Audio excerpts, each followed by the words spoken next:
이 시간은 사람의 생각 그리고 하나님의 일이라는 제목으로 제가 하나님 말씀을 선포하도록 하겠습니다. 하나님 말씀을 들으시길 바랍니다. 우리들은 모두 상처가 있습니다. 이게 육체적인 상처일 수도 있고요. 정신적인 상처일 수도 있습니다. 그런 상처가 없는 사람은 한 사람도 없습니다. 하지만 마음에 겉옷을 입고 그 상처를 감추고 살아갑니다.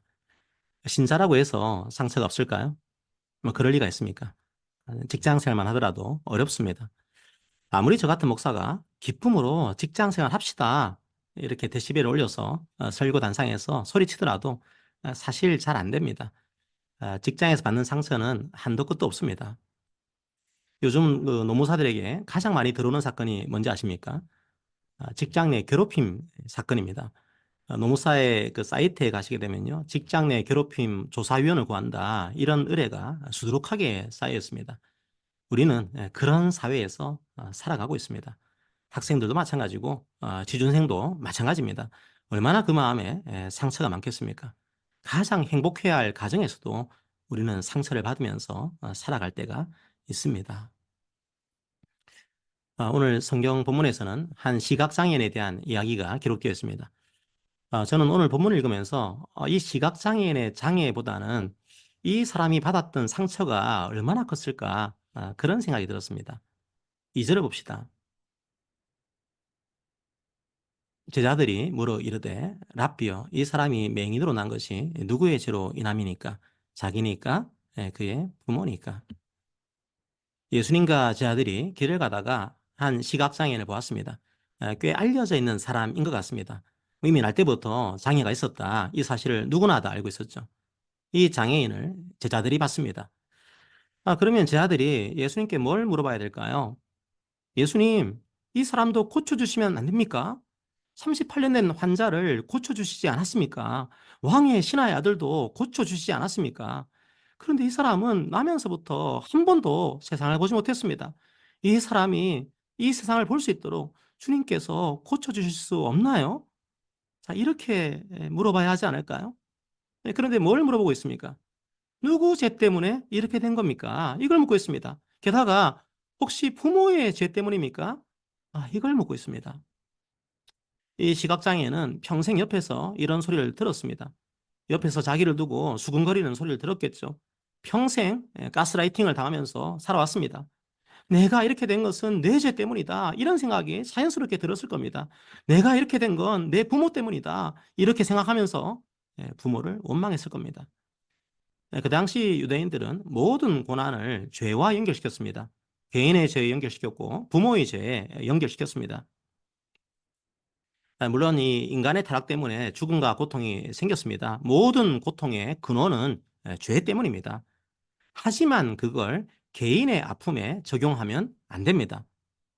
개인의 죄 때문에 생기는 고통도 물론 있습니다. 하지만 이유를 알 수 없는 고난도 많이 있죠. 고통을 당하는 욥에게 세 친구들은 뭘 해야 할까요? 하나님, 제발 이 욥을 살려주세요. 이렇게 하지 않았을까요? 그걸로 충분합니다. 사람은 개인적인 고통의 원인을 알 수 없고 알 필요도 없습니다. 그런데 욥의 세 친구들은 욥의 죄를 찾기 위해서 노력합니다. 분명 이건 죄 때문이다. 그 죄를 회개해라. 아픈 사람을 앞에 두고 위로가 아니라 정죄를 하고 있습니다. 자기가 심판자의 역할을 하고 있는 거죠. 안 그래도 아픈 상처를 다시 쑤시고 있는 겁니다. 지금 제자들이 바로 그런 질문을 하고 있는 겁니다. 치료가 필요한 사람을 앞에 두고 정죄를 하고 있는 거죠. 자, 우리도 혹시 그런 행동을 하고 있지 않습니까? 위로가 필요한 사람에게 혹시 영적인 폭력을 가하고 있지 않습니까? 영적인 가스라이팅을 하고 있지는 않습니까? 저는 예전 교회에서 청년부에서 오랜 기간 동안 부장 집사를 했습니다. 너무 안타까웠습니다. 어른들도 아프지만 청년들도 아픕니다. 사회에서 받는 압박이 만만치 않습니다. 우리나라는 이제 OECD 최장 노동시간 랭킹 5위 안에 항상 들어가는 국가입니다. 예전에는 항상 2등이었는데 최근에는 이제 5등으로 떨어졌습니다. 그래도 오라벨 수준이 최하위권입니다. 일주일 내내 일에 치이고 사람에 치입니다. 파김치가 되어 있습니다. 일주일 동안 공부한다고 일한다고 너무 힘듭니다. 그래도 말씀이 생명인 줄 알고 교회에 옵니다. 온몸이 피투성이가 된 채로 그래도 생명의 복음을 듣기 위해서 교회에 옵니다. 그런 청년들에게 자유와 생명의 복음을 전해주는 것이 아니라 봉사의 굴레를 씌울 때가 얼마나 많은지 모릅니다. 물론 이웃과 교회를 위한 봉사는 아름다운 겁니다. 저는 우리 청년들이 이웃과 교회를 위해서 봉사하기 원합니다. 하지만 자기 분량에 맞게 해야 합니다. 자기 혼자 서기도 보곤 영적인 갓난아이가 벽돌을 나를 수는 없습니다. 그리고 자원하는 마음으로 해야 합니다. 억지로 하는 것은 아무에게도 덕이 되지 않습니다. 헌금도 마찬가지고 봉사도 마찬가지입니다. 자, 그런데 봉사를 안 한다고 정죄하는 어른들도 있습니다. 봉사를 해야 복을 받는다고 말하는 어른들도 있습니다. 그래서 마음이 아팠습니다. 그럴 때는 그냥 기도해 주십시오. 이 아픔과 고통이 치유되고 기쁨으로 섬길 수 있도록 기도해 주십시오. 정죄하지는 마십시오. 잠깐 옆길로 샜습니다. 어쨌든 제 아들은 누구의 죄 때문입니까? 이런 질문을 하면서 이 시각장애인의 아픔을 은연중에 정죄하고 있습니다. 그렇다면 예수님은 이런 질문에 어떻게 답변하셨을까요? 이 예수님의 답변이 오늘날 우리의 답변이 되기를 원합니다. 3절을 봅시다. 예수께서 대답하시되 이 사람이나 그 부모의 죄로 인한 것이 아니라 그에게서 하나님이 하시는 일을 나타내고자 하심이라. 제자들은 누구의 죄 때문에 이렇게 된 것인지를 물었습니다. 그런데 예수님은 그게 아니라고 말합니다. 하나님이 하시는 일을 나타내기 위해서라고 말합니다. 예수님은 이 시각장애인을 통해서 하나님께서 하시는 일이 무엇인지를 알려주고 계신 겁니다. 자, 그렇다면 하나님이 하시는 일은 뭡니까? 자, 우리는 6절에서 그 힌트를 얻을 수가 있습니다. 6절을 볼까요? 자, 이 말씀을 하시고 땅에 침을 뱉어 진흙을 이겨 그의 눈에 바르시고. 예수님이 이 시각장애인을 고치는데요. 그 방법이 조금 특이합니다. 진흙을 이겨서 그 장애인의 눈에 바릅니다. 침을 뱉기도 하는데요. 침은 여기서 진흙을 이겨내기 위한 그런 용도로 사용됩니다. 그러니까 핵심은 진흙을 눈에 바르신 거죠. 자, 이런 시각적인 장치를 통해서 뭔가를 보여주시려고 하는 거죠. 도대체 왜 예수님께서는 진흙을 사용하셨을까요? 거의 모든 신학자들의 의견이 일치되어 있습니다. 창세기 2장 7절을 봅시다. 여호와 하나님이 땅의 흙으로 사람을 지으시고 생기를 그 코에 불어넣으시니 사람이 생명이 되니라. 창세기 1장은 천지창조를 말하고 있죠. 그리고 창세기 2장은 사람이 어떻게 창조된 건지를 조금 더 상세하게 설명하고 있습니다.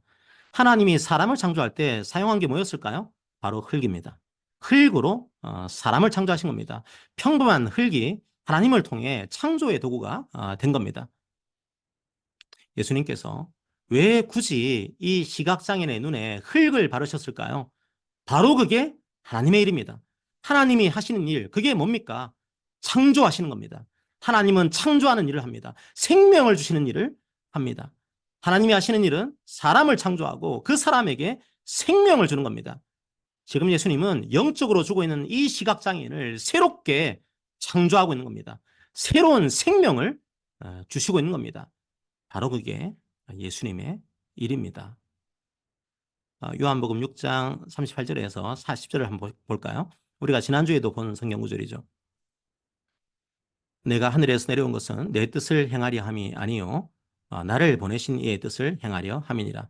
나를 보내신 이의 뜻은 내게 주신 자 중에 내가 하나도 잃어버리지 아니하고 마지막 날에 다시 살리는 이것이니라. 내 아버지의 뜻은 아들을 보고 믿는 자마다 영생을 얻는 이것이니 마지막 날에 내가 이를 다시 살리리라 하시니라. 성도 여러분, 지난주에 이어서 다시 한번 말씀드립니다. 하나님이 하시는 일 뭡니까? 창조를 하시는 일입니다. 생명을 주시는 일입니다. 그런데 창조된 사람들이 죄 때문에 죽어버렸습니다. 우리는 죽어도 할 말이 없는 비참한 죄인이었습니다. 하지만 하나님은 그걸 내버려 두지 않습니다. 하나님은 죄로 인해 죽었던 사람들을 다시 살리십니다. 새롭게 창조하셨습니다. 바로 그게 예수님의 십자가와 부활로 이루신 일입니다. 고린도후서 5장 17절을 봅시다.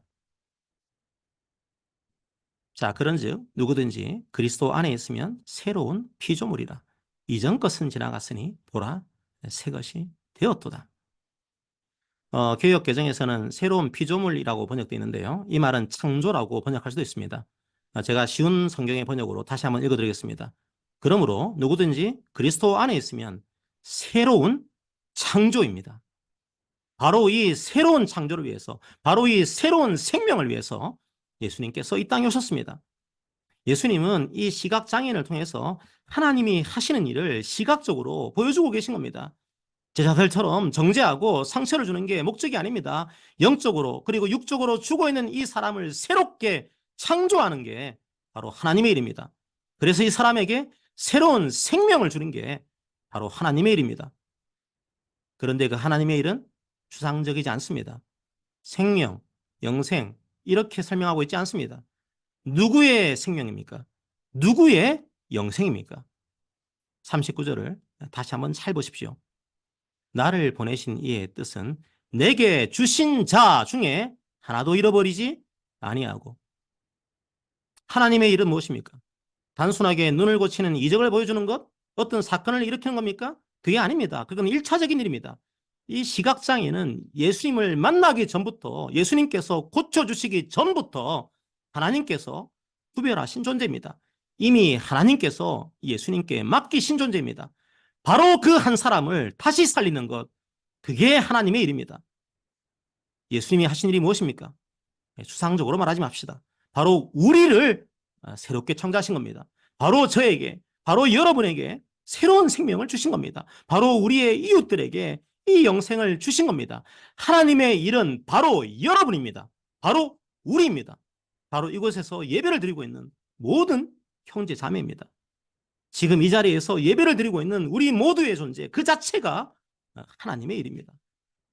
예수님을 통해서 우리에게 생명을 주는 것, 바로 그게 하나님의 일입니다. 예수님은 그 한 사람에게 새로운 생명을 주기에 오셨는데 제자들은 너무나 쉽게 정죄의 제목을 찾고 있는 거죠. 하지만 예수님은 뭐라고 하십니까? 아니야, 그게 아니야. 바로 이 사람을 아버지께서 내게 맡기셨단다. 바로 내가 이 한 사람을 위해서 이 땅에 왔단다. 바로 이 한 사람을 다시 창조하기 위해서 이 땅에 왔단다. 바로 이 한 사람에게 다시 생명을 주기 위해서 이 땅에 왔단다. 그렇게 말씀하고 계신 겁니다. 한번 7절을 봅시다. 이르시되 실로암 못에 가서 씻으라 하시니 실로암은 번역하면 보냄을 받았다는 뜻이라. 이에 가서 씻고 밝은 눈으로 왔더라. 진흙을 바르시고 실로암 못에 가서 씻으라고 하십니다. 그냥 못 이름이 실로암입니다. 그런데 이 요한은 실로암을 설명을 해주고 있죠. 히브리어로는 실로아라고 합니다. 보냄을 받았다는 뜻입니다.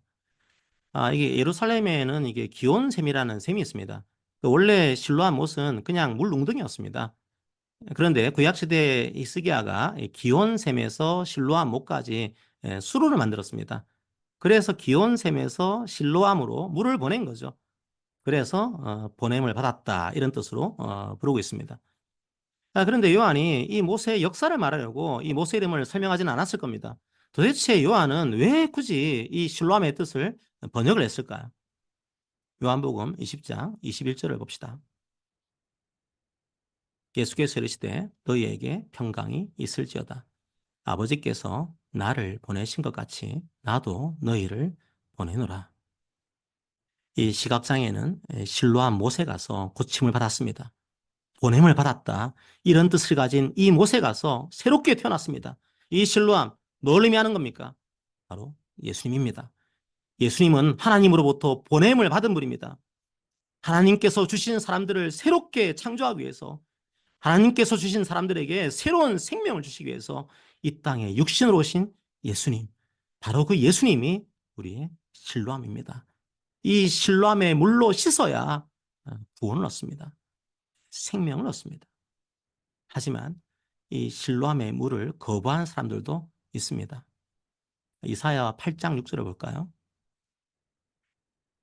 이 백성이 천천히 흐르는 실로와 물을 버리고 르신과 르말리아의 아들을 기뻐하느니라. 이스라엘은 실로아의 물을 버렸습니다. 이사야는 이스라엘이 예수님을 버릴 것을 암시하고 있는 거죠. 성도 여러분, 참된 실로암이신 예수님만이 우리에게 생명을 줍니다. 참된 실로암이신 예수님만이 우리를 새롭게 창조합니다. 그 새로운 생명과 그 새로운 창조를 위해서 예수님은 십자가를 지셨고 부활하셨습니다. 이 실로암 못을 둘러싼 이 이야기는 예수님이 어떤 분이신지, 그리고 예수님이 어떤 일을 하시는 분이신지 시각적으로 보여주고 있는 겁니다. 성도 여러분, 사람들은 쉽게 정죄합니다. 누구의 죄 때문입니까? 물으면서 사람들의 상처를 건드립니다. 하지만 예수님은 죄로 죽은 우리들을 다시 새롭게 창조합니다. 다시 새로운 생명을 주십니다. 그 일이 예수님의 일입니다. 예수님을 믿고 세례를 받고 예수님의 핏부림을 받은 우리들은 바로 그 일의 아름다운 결과물입니다. 자, 그러면 그걸 기억하십시오. 이걸로 끝. 그런 걸까요? 한 가지만 더 말씀드리고 말씀을 맺겠습니다. 4절을 봅시다. 때가 아직 낮음에 나를 보내신 이의 일을 우리가 하여야 하리라. 밤이 오리니 그때는 아무도 일할 수 없느니라. 예수님은 하나님께서 자신을 보내셨다고 말합니다. 그리고 그 일을 자신이 하고 있다고 말합니다. 그런데 4절을 잘 보십시오. 분명 성부 하나님께서는 성자 예수님을 보내셨습니다. 그런데 그 하나님의 일을 이제 누가 해야 하는 겁니까? 우리가 해야 하는 겁니다. 예수님만 하는 일이 아닌 거죠. 당시에는 제자들이 그 일을 함께 해야 하는 겁니다. 오늘날에는 우리가 그 일을 해야 한다고 말합니다. 예수님께서는 우리의 죄를 대신 지시고 십자가를 지셨습니다. 그리고 부활하셨습니다. 그래서 자신의 죽음으로 우리를 살리는 일을 하셨습니다. 다시 창조하셨습니다. 다시 생명을 주셨습니다. 그런데 그 일을 이제는 누가 해야 하는 겁니까? 바로 우리들입니다. 예수 그리스도를 통해서 사람을 살리는 일, 이제 그 일을 우리들에게 맡기신 겁니다. 정확하게는 그 복음의 기쁜 소식을 우리들에게 맡기신 겁니다. 성령 하나님과 함께 이제 우리가 그 일을 해야 합니다. 사도행전을 보십시오. 사람의 생명을 살리는 일들로 가득 차 있습니다. 죄에서 해방된 사람들로 가득 차 있습니다. 자유를 얻은 사람들로 가득 차 있습니다. 죽음 앞에서도 당당한 사람들로 가득 차 있습니다. 여전히 버겁고 힘겨운 인생을 살았지만 실로암으로 달려간 사람들로 가득 차 있습니다. 실로암이신 주님께서 어떤 생명을 주셨는지, 어떤 자유를 주셨는지 그 생명의 역사가 사도행전을 가득 채우고 있습니다. 성도 여러분, 참 버거운 인생 아닙니까? 새벽 출근길에 만나는 사람들을 보십시오. 표정이 없습니다. 몸은 지치고 생활은 빠듯합니다. 육신은 병들고 마음은 약해집니다.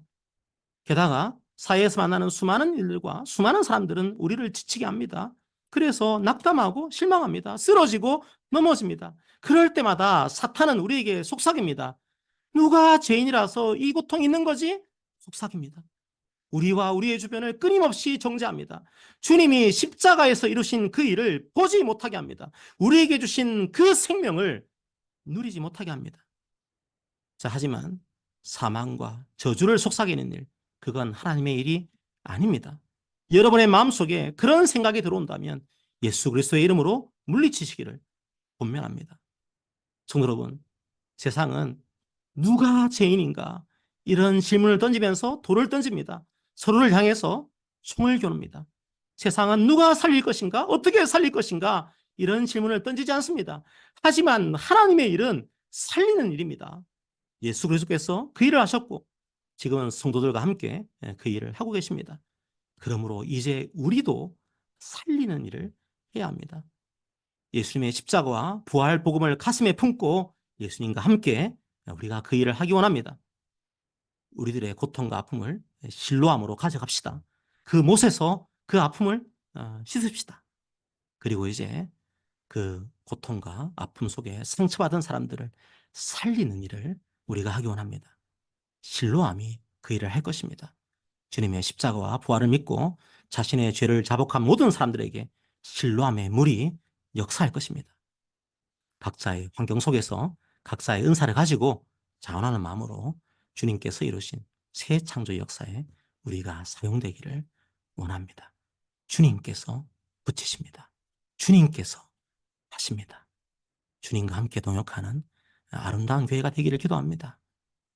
내일은 월요병이라는 악명을 가진, 그런 병을 가진 월요일입니다. 오늘만 실로암으로 가짐합시다. 내일도 실로암으로 나아갑시다. 매일매일 나아갑시다. 우리 모두 실로암으로 달려갑시다. 아멘. 함께 오늘 말씀을 묵상하면서 찬양합시다. 주님만이 나의 구원자이십니다. 주님만이 나의 치료자이십니다. 이제 주님의 이름으로 우리가 구원받았사오니 주님의 이름으로, 주님의 이름을 통해서 다른 사람에게도 이 치료자 되신 주님을 증거하기 원합니다. 함께 고백합시다. 찬양하기 원합니다.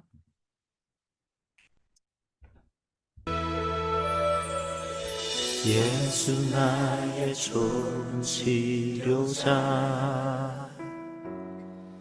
그의 눈이 머무는 곳은 나의 슬픔과 고통, 고개를 들어 그의 눈을 볼 때에 난 알았네. 예수 나의 좋은 치료자, 예수 나의 좋은 치료자, 그의 손길이 닿는 곳은 나의 상처와 아픔, 영원히 흐를 것 같았던 눈물 다 멎었네. 예수 나의 치료자,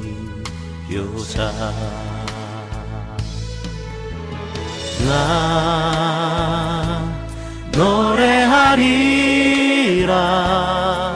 천한 나를 돌아보신 구세주를 찬양해.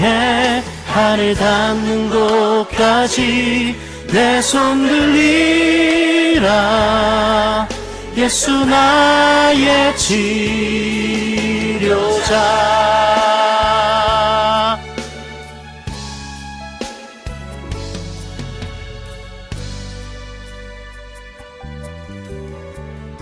예수 나의 좋은 치료자, 예수 나의 좋은 치료자, 그의 눈이 머무는 곳은 나의 슬픔과 고통, 고개를 들어 그의 눈을 볼 때에 난 알았네. 예수 나의 좋은 치료자,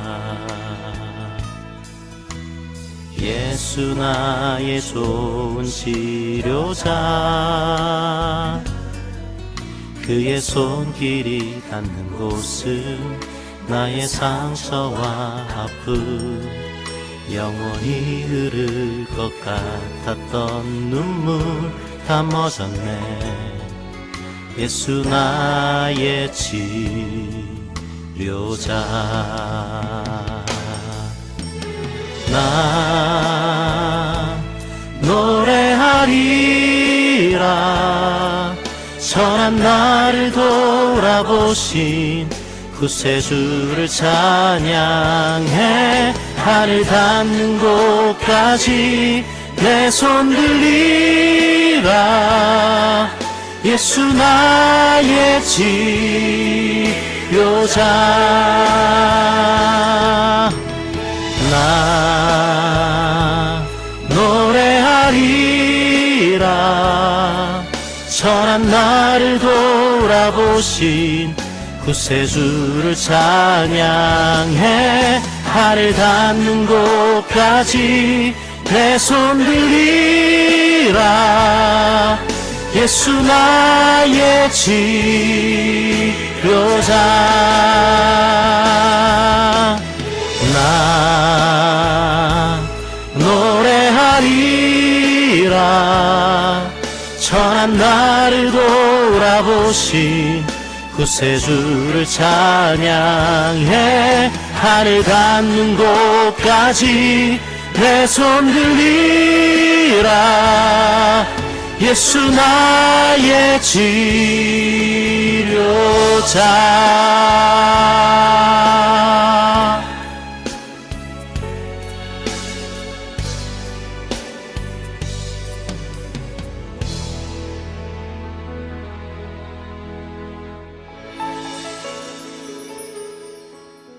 아멘.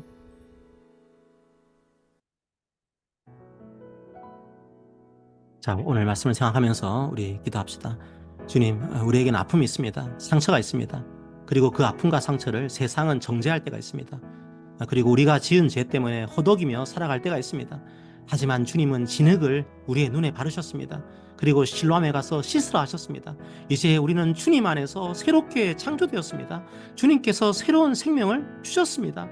하지만 아직도 옛사람의 정죄가 우리에게 습관처럼 남아 있습니다. 하지만 주님, 기억하게 하옵소서. 주님께서 주신 참 생명과 참 기쁨과 참 자유를 기억하게 하옵소서. 오늘도 실로암으로 나아가서 주님의 그 사랑과 그 은혜를 기억하게 하옵소서.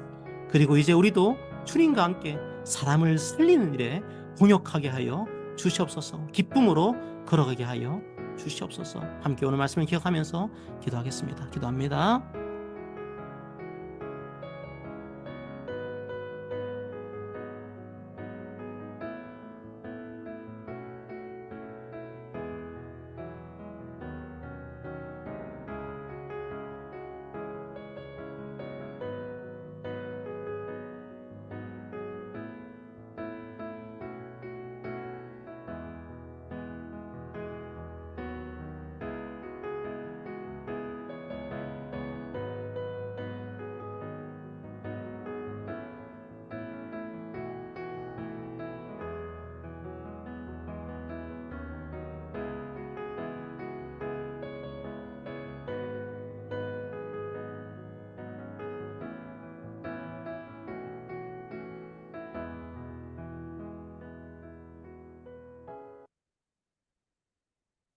사랑의 하나님 아버지, 참 세상을 바라볼 때 우리가 가져야 될 마음은 참 슬퍼하는 마음입니다. 애통하는 마음입니다. 저 죽어가는 자들 향해서 눈물을 흘리면서 주님 앞에 어떻게 해야 저들이 살겠습니까? 우리가 물어야 합니다. 하지만 주님, 세상은 또한 우리는 때로는 그들의 죄를 보며 누구의 죄 때문입니까? 부모의 죄 때문입니까? 누구의 죄 때문입니까? 끊임없이 사람들을 정죄하며 하나님 아버지 사람들을 죽일 때가 있습니다.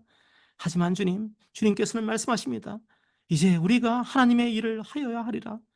주님께서는 그 죽어가는 자들의 눈에 진흙을 이기시고 실로암에 보내셔서 실로암의 못의 물로 씻겨주시고 새롭게 창조하셨습니다. 새로운 생명을 주셨습니다.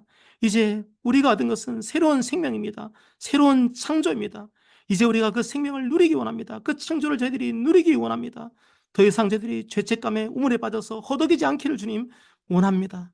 주님을 바라보기 원합니다. 사탄이 우리 옆에 와서 너는 아무것도 아니야, 너는 죄인이야, 구원받을 수 없는 죄인이야 속삭일 때마다 아니야, 하나님의 일은 죽음을 주는 것이 아니라 저주를 주는 것이 아니라 생명을 주는 일이야. 하나님 아버지, 우리가 선포하면서 나가기 원합니다. 우리의 실로함으로 나가기를 원합니다. 하나님 또한 이제 우리가 그 일을 하기 원합니다. 죽어가는 사람들에게 주의 복음을 증거하는 일, 생명을 주는 일, 사람을 살리는 일, 이제 우리가 그 일을 하기를 원합니다. 우리의 직장 속에서도 그 일을 할 수 있습니다. 자신의 일에 최선을 다함으로써 그 일을 할 수도 있습니다.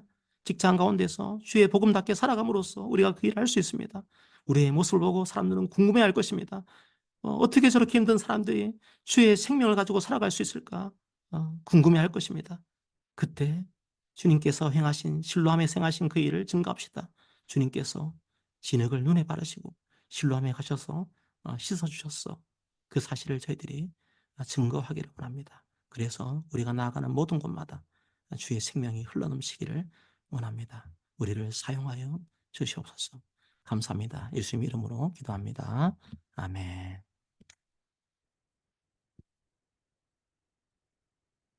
자, 서로에게 우리 권면합니다.